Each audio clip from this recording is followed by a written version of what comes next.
Never throughout history has a man who lived a life of ease left a name worth remembering. Thus said Theodore Roosevelt. There are at least two reasons for this. Number one, those who are diligent have had to overcome great difficulties. Number two, diligent hands will rule. So number one,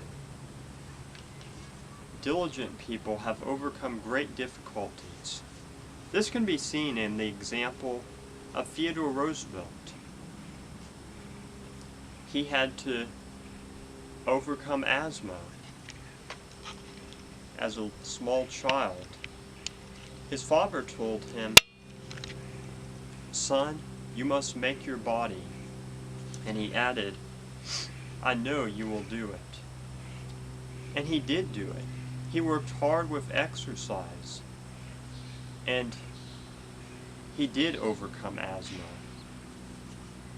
And he went on to become one of the greatest presidents ever. He became a trust buster, overthrew the antitrust and monopolies. He became so great, and he was part of the Rough Riders. He became so great that his face is engraved on Mount Rushmore along with 3 other American presidents in South Dakota. So number 2, diligent hands will rule. This can be seen in the example of George Washington and Abraham Lincoln.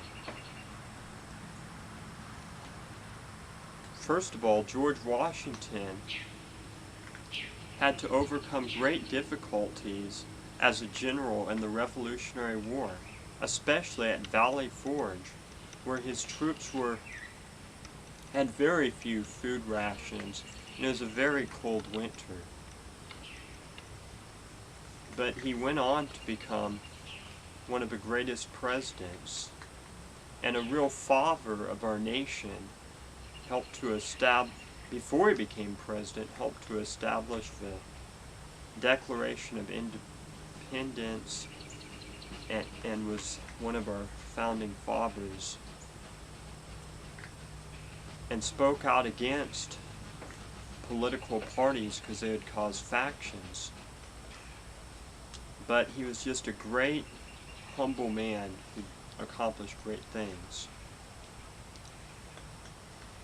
A better example, though, would be Abraham Lincoln.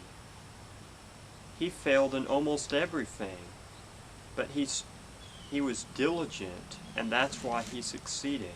He grew up in a small log cabin in Kentucky. He chopped wood, split rails, did other things. And he held many jobs, including being a surveyor. But although he failed at that and other occupations, another thing he failed at was at a bank. And was not good with handling money. Then he lost the Senate race to Stephen Douglas. But he persevered and led our nation through the Great Civil War, to eventually leading to the emancipation and freedom of the slaves. So, diligent hands will rule. Therefore, in conclusion, the hands of the diligent must overcome great difficulties, and diligent hands will rule. We must be diligent with whatever the Lord has called us to if we are going to succeed. You can do it.